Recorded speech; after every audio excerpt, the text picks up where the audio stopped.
நேற்று வீடியோவில்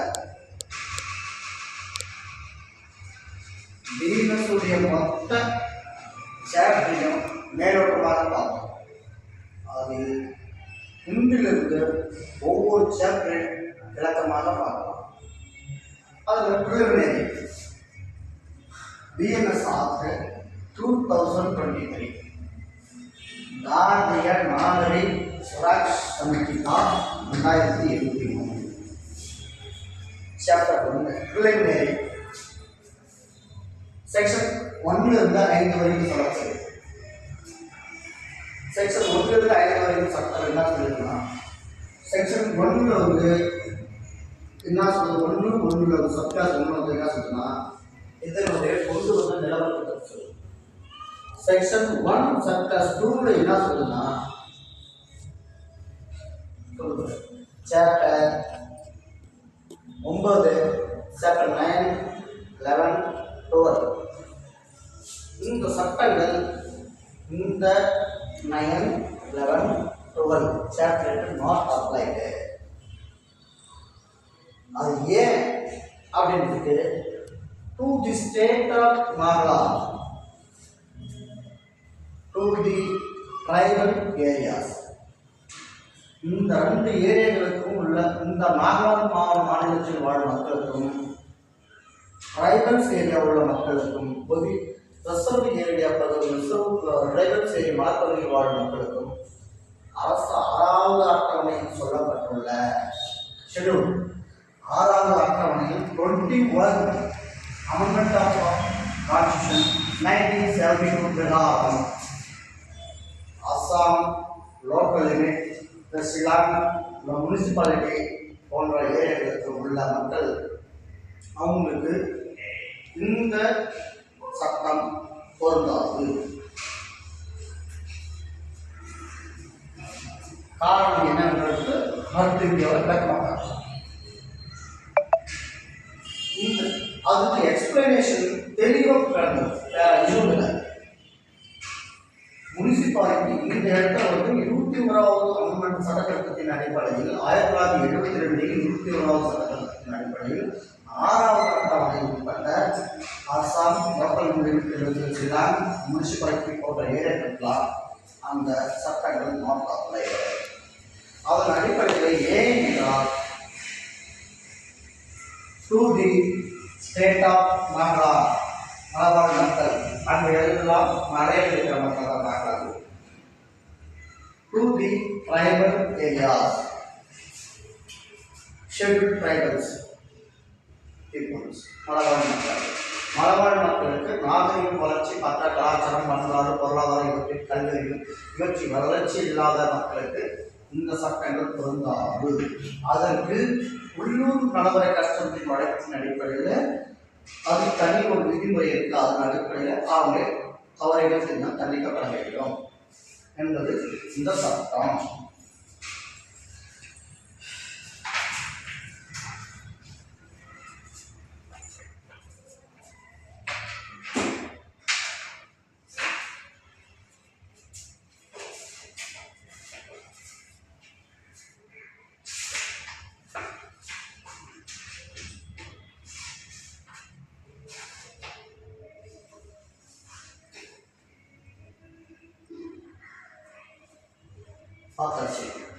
செக்ஷன் 1 இதில் கம்பல்சரி இந்த கொஸ்டின் கண்டிப்பாக கேட்பாங்க.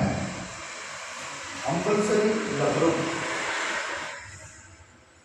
இந்த BNS act eligible to include all of the state or other not state அப்படின்ற கேள்வியில் ஆப்ஷனில் கொடுத்து கேட்பாங்க. அப்போ எந்தெந்த சாப்டர் இந்த ட்ரைபல்ஸ் ஏரியாவுக்கு பொருந்தாகும்? குட், அவங்க வேறு மாதிரி சுற்றி வளைச்சு கேட்பாங்க. மேலோட்டமாக கேட்கணும்னா டேரக்டாக இது கேட்குவாங்க, சுற்றி வளைச்சு கேட்கணும்னா இதை கேட்குவாங்க, டிஜே கேட்குறோம்னா இந்த கேள்வி கேட்குவாங்க. 1921 amendment 1972 explanations Assam local limit Shillong municipality இது என்ன இதுக்காக சொல்லப்பட்டதுன்னு கேட்பாங்க. அதை கம்பல்சரி டிஸ்ட்ரிக்ட் ஜட்ஜ் கொஸ்டின் இதில் கேட்பாங்க, சிவில் ஜட்ஜ் கொஸ்டின் இதில் கேட்க வாய்ப்பு இருக்குது, மேலோட்டமாக கேட்க வாய்ப்பு இல்லை. டிஸ்ட்ரிக்ட் இது பார்த்து கம்பல்சரி இந்த கொஸ்டின் கேட்பாங்க, அதனால் எழுதப்பட்டுள்ளது.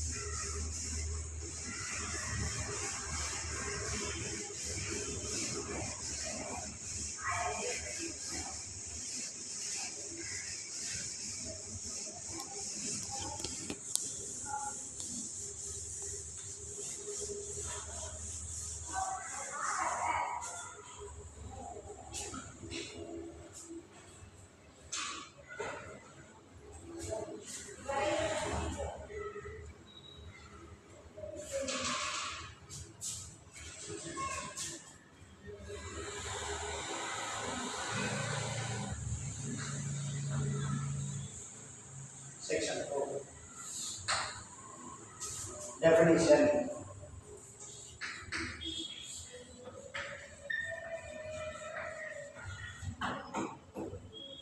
Definition.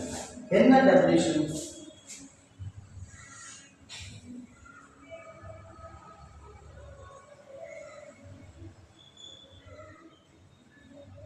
Electronic records.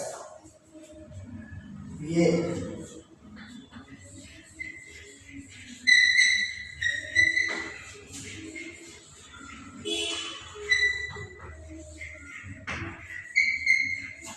Electronic records. 2A.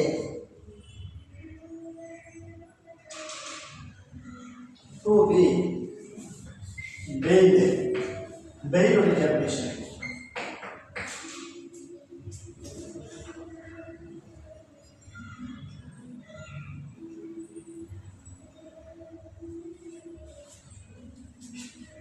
C.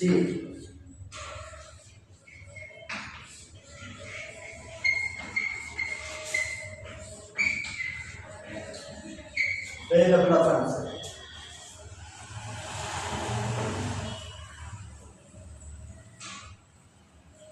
Bail bond.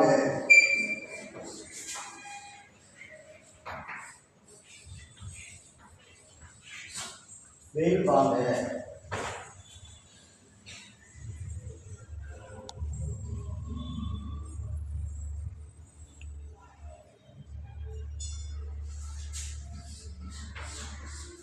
Charge.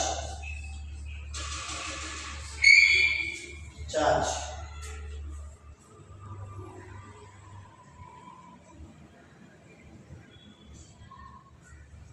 Cognizable offense.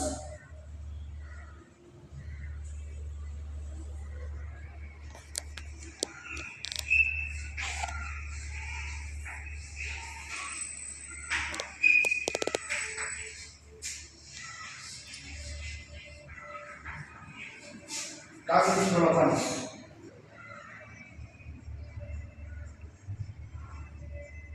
This is the explanation.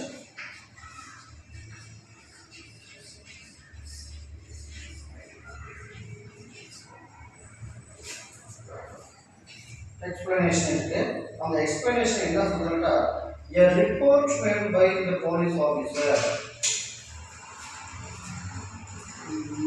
A report made by a police officer in a case which disclose after investigation the commission of non-bailable offense. Non-bailable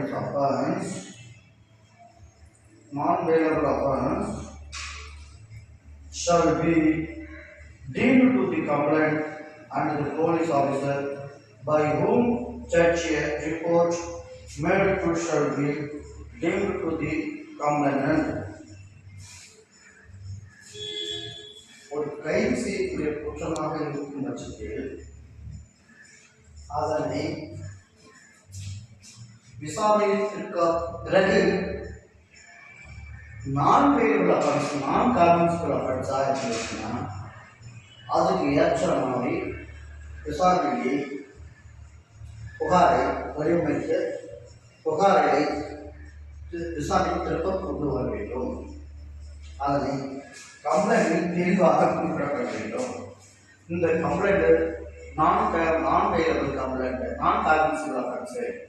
அந்த புகாரிலிருந்து மின்னோட்டத்தை தெளிவாக எழுத வேண்டும். அதுதான் அவங்க எக்ஸ்பிளனேஷனில் cognizable offense என்று சொல்கிறார்கள்.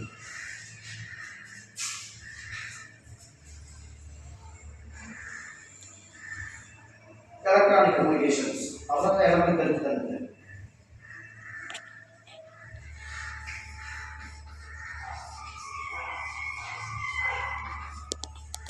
Electronic communications.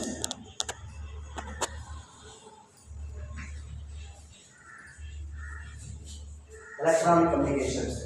இப்போ ஆடியோ, வீடியோ, பேசுறது, போனது, calling records, message, WhatsApp group, Instagram, Facebook, இன்னும் எக்ஸட்ரா போன்ற எலக்ட்ரானிக்ஸ் கம்யூனிகேஷனை ஒரு ஆவணமாக பயன்படுத்தி அவர் மீது ஒரு குற்ற வழக்கை தாக்கல் செய்து வழக்கு பதிவு செய்யலாம். அதுக்கு எலக்ட்ரானிக் கம்யூனிகேஷன் ஒரு உதாரணம். எலக்ட்ரானிக் கம்யூனிகேஷன் வெரி தேவைப்படுது. இது சட்டத்தினுடைய நோக்கம்.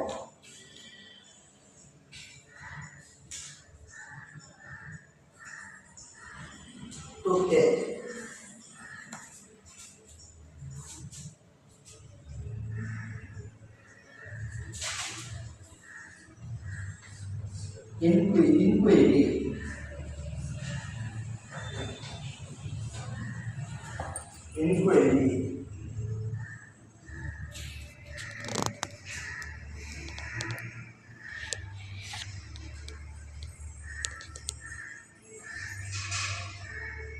Investigation.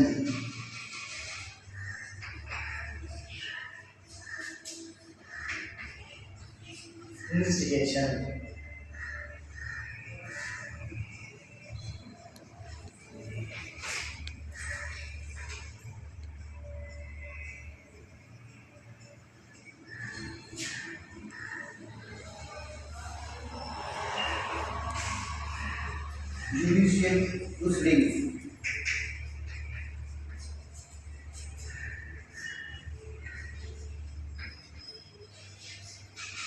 Judicial proceeding.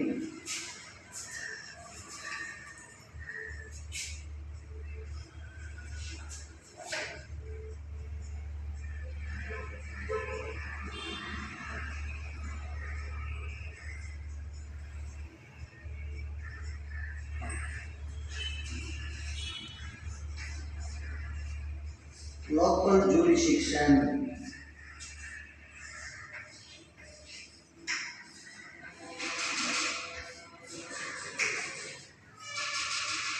Local jurisdiction.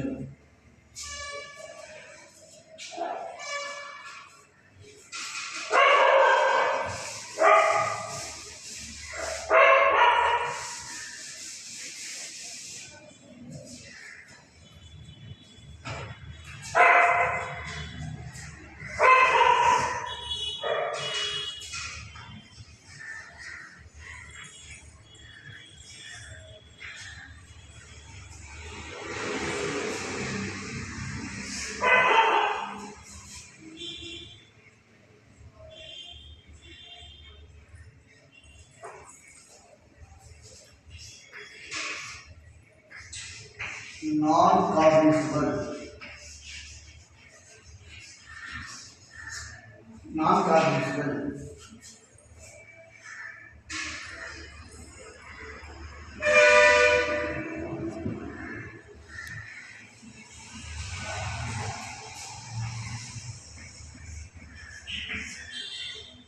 Offense. Offense.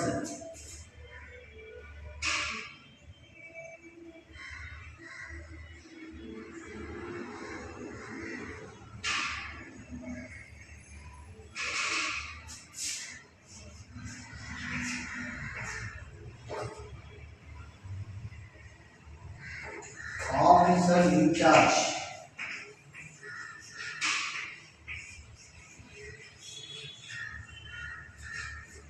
Officer in charge. In charge police station.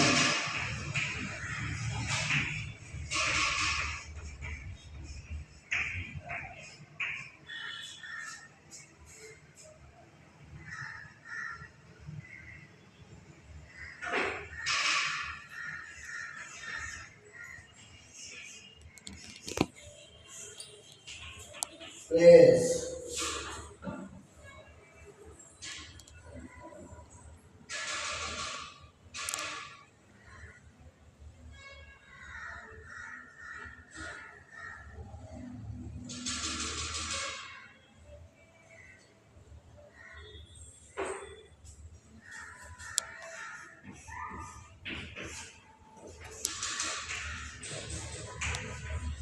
Police report.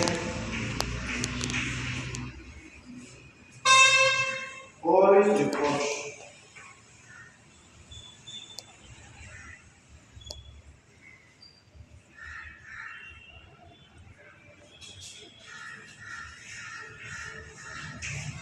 Police station.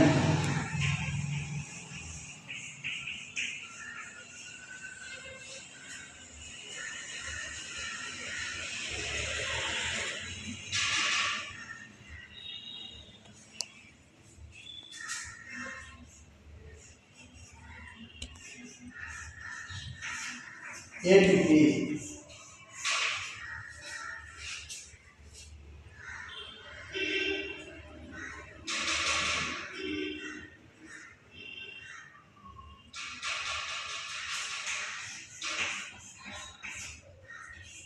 summons, case, summons case,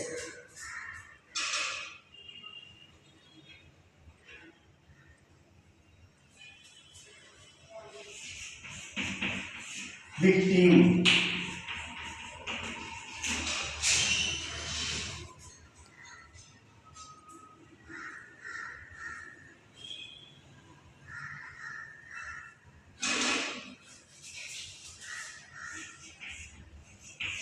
warrant case,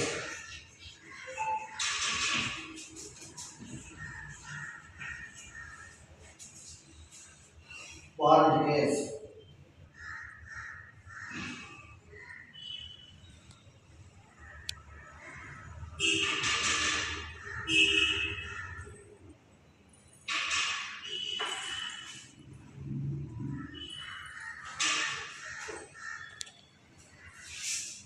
இந்த பிரிலிமினரில இதில் கண்டிப்பா பிரிலிமினரி கொஸ்டின்ல கேள்வியோ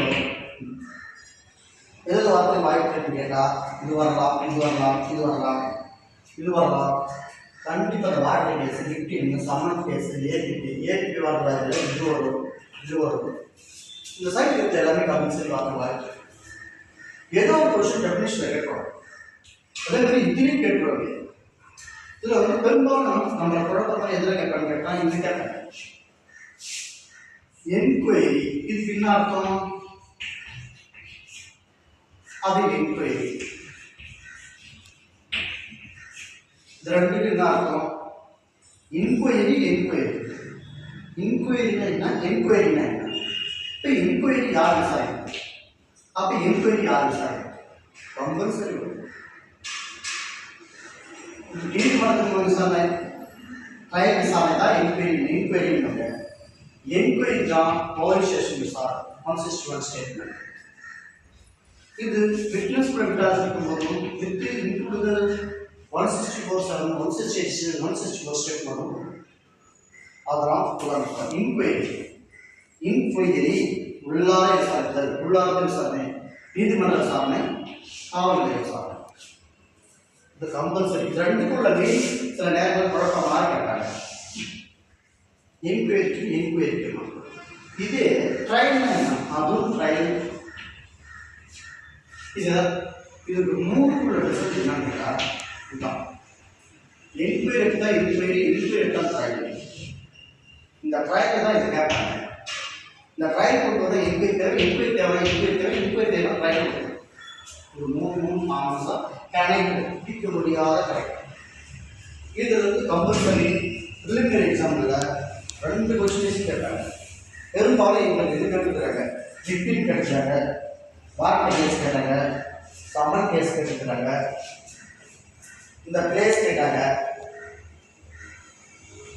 ஆஃபீஸர் ரிசர்ச் கேட்டுக்கிறாங்க எக்ஸாமில். அட்டன் பண்ணிடுறோம். அடுத்தது செக்ஷன் 3 எழுதிங்களா? ஓகே, இன்னும் 2 செக்ஷன் தான் முடிச்சுக்கலாம்.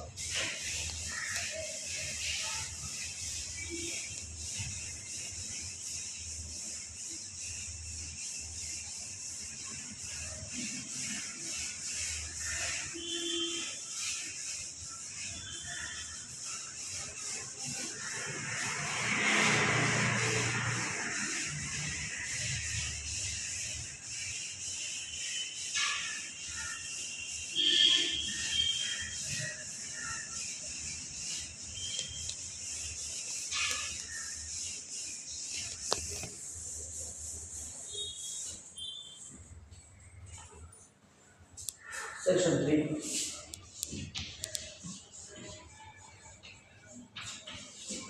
Section 3. Section 3. Construction of the reference. இதுக்கு மாதிரி தெரிஞ்சுக்கங்க அவ்வளோதான்.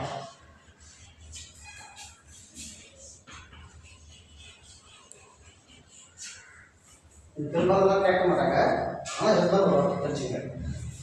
செக்ஷன் இருக்கு.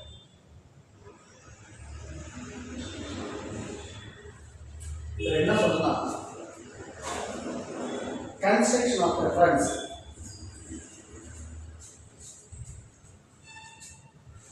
இதுக்கு ஷார்ட்டாக மீனிங் வருது. ஏதோ உதாரணம் வந்து மேலோட்டமாக கொடுக்குறா, அது மட்டும் புரிஞ்சுங்க.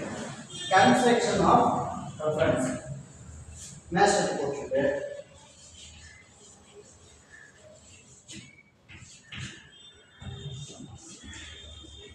போட்டிருக்கு, செஷன்ஸ் போட்டிருக்கு, ஒரு ஸ்பெஷல் போட்டிருக்கு. இந்த ஸ்பெஷல் கோர்ட்டில் SC ST POCSO court, minor court, junior court, இது கூட எக்ஸட்ரா காணக்கு கோர்ட்டு வரும். ஆனால் மெயினாக நமக்கு இது தான் மேஜிஸ்ட்ரேட் கோர்ட்டுக்கு என்ன கேஸ் விசாரிக்கணும், என்ன மாதிரி அஃபென்ஸ் விசாரிக்கணும். செஷன்ஸ் கோர்ட்டு என்ன மாதிரி அஃபென்ஸ் விசாரிக்கணும். இந்த ஸ்பெஷல் கோர்ட்டு என்ன மாதிரி கேஸ் விசாரிக்கலாம். ஆனால் இந்த ஸ்பெஷல் கோர்ட்டுடைய பவர் அத்தனையும் செஷன் ஜட்ஜி அந்த sessions court head of the district judge. ஒரு டிஸ்ட்ரிக்டினுடைய இவரை வந்து டிஸ்ட்ரிக்ட் மேஜிஸ்ட்ரேட்னு சொல்லுவாங்க. டிஸ்ட்ரிக்ட் மேஜிஸ்ட்ரேட் யாரை சொல்லுவாங்க, டிஸ்ட்ரிக்ட் ரெவன்யூ மேஜிஸ்ட்ரேட் யாருன்னு சொல்லுவாங்க, கலெக்டர் சொல்லுவாங்க. இவர் டிஸ்ட்ரிக்ட் ஜட்ஜி.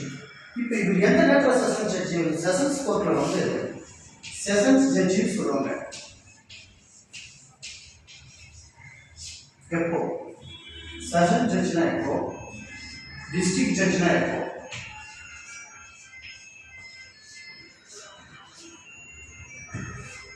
ஆனால் ரெண்டுக்கும் ஒரே ஜட்ஜ் தான். பிடிஜேன்னு சொல்லுவாங்க கோர்ட்டில், பிடிஜே கோர்ட்டுன்னு சொல்லுவாங்க. பிடிஜி தான் அர்த்தம். பிடிஜேனா முதன்மை நீதிபதி அவ்வளோ. இந்த செஷன் ஜட்ஜ் என்னன்னா, இந்த செஷன்ஸ் கேஸ் விசாரிக்கும் பொழுது கேஸை எடுத்து விசாரிக்கும் போது இவர் செஷன் ஜட்ஜாக மாட்டார். அப்படின்னா மாவட்ட குற்றவியல் நடுவர் நீதிமன்றம் அப்படின்னு தலைமை நீதிபதி வந்துடும். அப்போ டிஸ்ட்ரிக்ட் ஜட்ஜி எப்போ மாறணும்னா, சிவில் கேஸ் உரிமையில் சம்பந்தப்பட்ட கேஸை விசாரிக்கும் போது அவர் டிஸ்ட்ரிக்ட் ஜட்ஜியாக மாறினார்.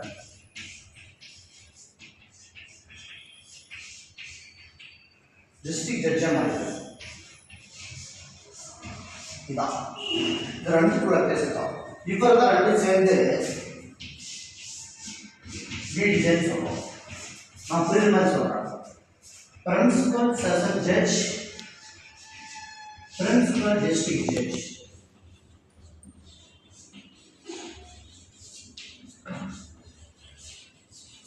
ஜட்ஜ் இதான் வித்தியாசம், வேற எதுவும் இல்லை.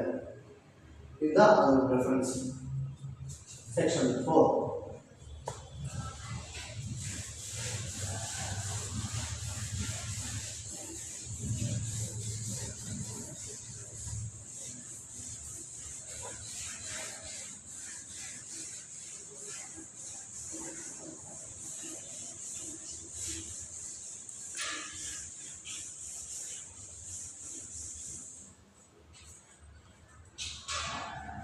Section 4.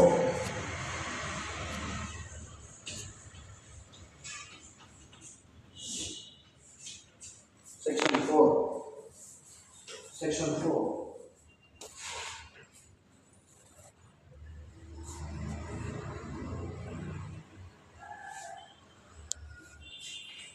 Section 4 ட்ரையல் பற்றி, ட்ரையல் அஃபென்ஸ் என்ன ட்ரையல் பற்றி இந்த அவேர்னஸ் வருது, அதுதான் சொல்கிறோம். செக்ஷன் 5 சேவிங் சொல்கிறாங்க. சேவிங் என்ன சேவிங்ஸ், பேங்க்ல சேர்த்து சேவிங் கொடுத்தாங்க.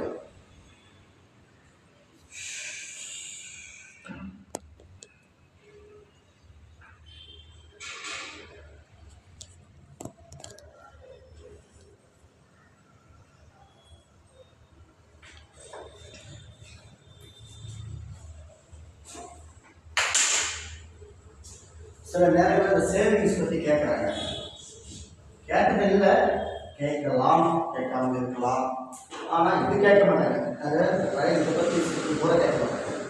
இது சில நேரங்களில் கேட்கலாம், கேட்காம போகலாம். இது சேவிங்ஸ் என்னன்னா யூசேஜ் கஸ்டம்ஸ் சொல்றாங்க.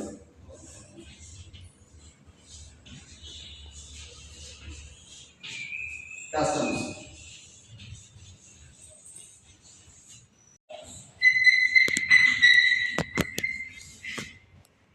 இது வழக்கம். இதை பிரீஃபாக பார்த்தோம்னா இடையில் தோன்றியது ஆரம்ப காலத்திலிருந்து வருது. டீப்பாக பார்த்து ஜூரி ஸ்டூடெண்ட்ஸ் தான் நம்ம போகணும். அதிலிருந்து போனால் சோசியாலஜிக்கு போகணும். வட்டார வழக்கம், இடையூறு வழக்கம், அதுதான்.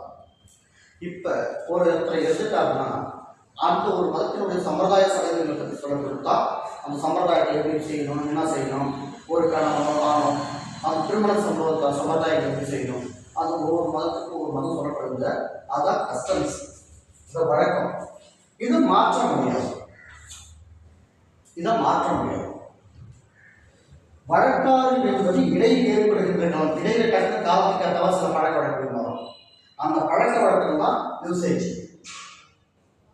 அந்த யூசேஜ் வந்து சட்டத்துக்கு உட்பட்டு கொண்டு வர முடியும். இதே காலத்தில் போக போக பழக்கமாக மாறும். வழக்கம் பழக்க வழக்கம் சரின்னு சொல்றாங்க. அதுதான் இது வித்தியாசம். சுருக்கமாக சொல்லலாம், நீங்க பழக்க வழக்கம் சரியில்லை, அது உதாரணம் சொல்லலாம். இதுதான் இடையில் ஏற்படுகின்ற வழக்காது. இடையில் ஏற்படுகிற புது தோற்றத்தினுடைய அம்சமே வழக்காது. ஆரம்ப காலத்திலிருந்து வருகின்றதே வழக்கம், கஸ்டம்ஸ், யூசேஜ். இதுக்கு டீப்பாக பொருள் கடனா நம்ம அடுத்த வீடியோ பார்க்கலாம். இது தனியாக இருக்கு. சோசியாலஜியில் படிக்கணும், ஜூரி ஸ்டூடெண்ட்ஸில் படிக்கணும். அதுதான் இந்த லாபம் வர. இது போன்ற உள்ளார் கிராமத்தில் ஒரு பழக்கம், வட்டார வழக்கங்கள் என்று சொல்லுவாங்க. ஒவ்வொரு கிராமத்திலும் உங்கூர் பழக்கம் முடியோ, உங்கூர் சட்டம் முடியோ, பன்னூறு மக்கள் சொல்லுவாங்க. அந்த சட்டங்களை சேவிங்ஸ் பண்ணிட்டு தான் இந்த சேவிங்ஸ். அந்த இதான் ஒரு இந்து மதத்தில் வந்து குறிப்பிட்ட மக்கள் இப்படியாக திருமணம் செய்ய வேண்டும். பொண்ணு மாப்பிள்ளை பார்க்கணும், நிச்சயம் பண்ணணும், பதியப்படணும், அதுக்கு ஆயிரம் சம்பிரதாய சடங்குகள் கட்டணும், இங்கிலீஷ் கோத்திரமா, கிறிஸ்து கோத்திரமா, சைனமா, வைணமா என்று சமுதாயத்தில் பார்த்து தாலிக்கு திருமணம் செய்வது வழக்கம். அந்த வழக்கத்துக்கு மேலாக சேர்ந்தால் அது கணக்குனா போனால் இந்து மேலே சாப்பிட்டு போயிடும். அந்த மாதிரி மேலே சென்று செல்லுமா செல்லாதா, ஏழைதா, அன்கழிதா, இன்கழிதா, வாயிடா அந்த மாதிரி சட்டங்களையும் வழக்குகளையும் வழக்கத்தின் அடிப்படையில் தோன்றியது சட்டம். வழக்கத்தின் அடிப்படையில் தோன்றியதே சட்டம்.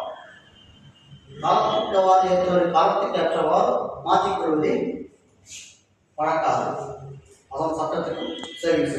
இது போன்ற கிராம வட்டாரங்களில் குறிப்பிடப்படுகின்ற சில பழக்க வழக்கங்களையும் பாதுகாப்பாக இருப்பதற்கு இந்த சேவிங்ஸ் செக்ஷன் 5 இது குற்றம் என்று சொல்ல முடியாது.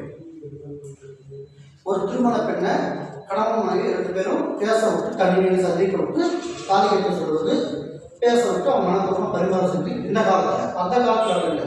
பொண்ணு சொல்லியாச்சா, மாப்பிள்ளை சொல்லியாச்சா, பேசியாச்சா, முடிச்சாச்சா, ஒரு பொண்ணை ஏன் உடன்கட்டை இருந்து உடல் செத்தா உடன்கட்டை செத்தா உடன்கட்டை இருந்துட்டா அந்த காலம். அது சட்டத்துக்கு அப்புறமா தான் சொல்ல முடியுமா? அதான் யூசேஜ். அதுக்கு இருந்தா அது ஏன் சட்டம் சொல்றான்னு கேட்டால், ஆரம்ப காலத்தில் உடன்கட்டை ஏறுதுன்னு சொல்லுவாங்க. 1820 சம்திங் உடன்கட்டை ஏறுதல் வந்து ஒழிச்சவர் ராஜாராமன் நினைக்கிறார். வரலாறு படிக்கணும் ராஜாராமன். அப்போ உடன்கட்டை ஏறுதல் 858 நினைக்கிறார். ராஜாராமன் உடன்கட்டை ஏறுதல் கணவன் செத்தவுடைய பெண்களும் உயிரோட எதிர்த்து போட்டுள்ளது. அது வந்து அஃபென்ஸ் அப்பத்திக்கு இல்லை. இப்பத்திக்கு பெண்களின் உரிமை வயலட் ஆகுறதுக்கு காரணத்துக்காக இப்போ கொண்டு வரப்படும். அதான் யூசேஜ். பெண்களின் உரிமையும் பாதுகாக்கப்பட வேண்டும். அந்த வழக்காக வழக்கமாக மாறிட்டு சட்டம் அதிகமாக அடிப்படை உரிமையாக மாறிவிட்டது. உதாரணம் எடுத்துக்கலாம். ஒரு நிகழ்ச்சி திருச்சியில் யாரையும் ஒரு பையன் டிரைவருடைய மனைவி அஃபராயிட்டு அது தெரியாச்சு கட்சி நீச்சு கொடுக்கும். அது ஏற்கனவே சுப்ரீம் கோர்ட் ஜட்ஜ்மெண்ட் சொல்லியிருக்கு. ஒரு ஆண் பெண்ணு விருப்பப்பட்டால் கள்ள தொடர்பு வைப்பது தவறில்லை அப்படின்னு. அந்த வந்து கள்ளக்குறிச்சி அந்த வழக்கு அது சட்டத்தினுடைய இந்த கள்ளக்குறிச்சி தொடர்பு என்பது அடைதல் என்பது ஆண்களுக்கு மட்டுமா பெண்களுக்கு மட்டுமான்ற கேள்வி நீ வரைக்கும் நீதிமன்றத்தில் சந்தேகமாகவே இருக்கு. அது முடிவு பண்ணலை. ஏனென்றால் பெண்களின் உரிமை பாதுகாக்கப்பட வேண்டும் என்பதற்காகவே இந்த சில விதிமுறைகள் மாற்றி அமைக்கப்பட்டது. அது பார்லிமெண்ட்டில் திருமணம் கொண்டு வரணும், அது கொண்டு வரணும், சட்டமாக்கப்படுவது, நடைமுறைப்படுத்தணும். இருவரும் சமம். பெண்களுக்கு இது எப்போ முடியும் என்றால் பெண்களும் ஆண்களுக்கும் சமம் என்ற உரிமை எப்பொழுது நீடிக்கப்பட்டு சமநிலையில் இருக்கிறார்களோ அப்பொழுது அது சட்டம் தானாக அது செய்யப்படும். அப்படின்ற காலகட்டத்தில் இந்திய அரசியலமைப்பு சட்டம் தெளிவாக சொல்லப்படும். இது வெளிப்படையாக சொல்லல, உட்கிடையாக சொல்லப்படும். காரணங்கள் எண்ணிக்கை ஆர்டிகல் 15 பாருங்க. இந்திய அரசாங்க சட்டம் ஆர்டிகல் 15 பார்த்தா தெளிவாக தெரிவிக்கிறாங்க. ஆர்டிகல் 15, ஆர்டிகல் 16 இதில் தெளிவாக சொல்லியிருப்பாங்க பெண்களை பற்றி. பெண்களுக்கு சமவாய்ப்பு அரசு துறையில் பணி வழங்க வேண்டும், சமமானவர்களை சமமாக நடத்த வேண்டும், ஈக்குவல் பொருளாதாரத்தை தெளிவாக சொல்கிறாங்க. ஆகவே இதுக்கு பேசம் அந்த வட்டார வழங்கப்படக்கூடிய பாதுகாக்க வேண்டும். அந்த சட்டத்துக்கு உட்பட்டிருந்தால் அதையும் பாதுகாக்கப்பட வேண்டும் தான் இது சேவிங்ஸ். ஆகவே பிரிலிமினரி இன்னைக்கு விளக்கமாக முடிஞ்சிருக்கு. அடுத்த வீடியோ அடுத்த நாளைக்கு சாப்டர் 2 பார்க்கலாம். பிஎன்எஸ்எஸ் இந்த வீடியோ எடுப்பதற்கு ஒத்துழைப்பாக இருந்தால் மேலும் கௌசல்யா அவர்கள்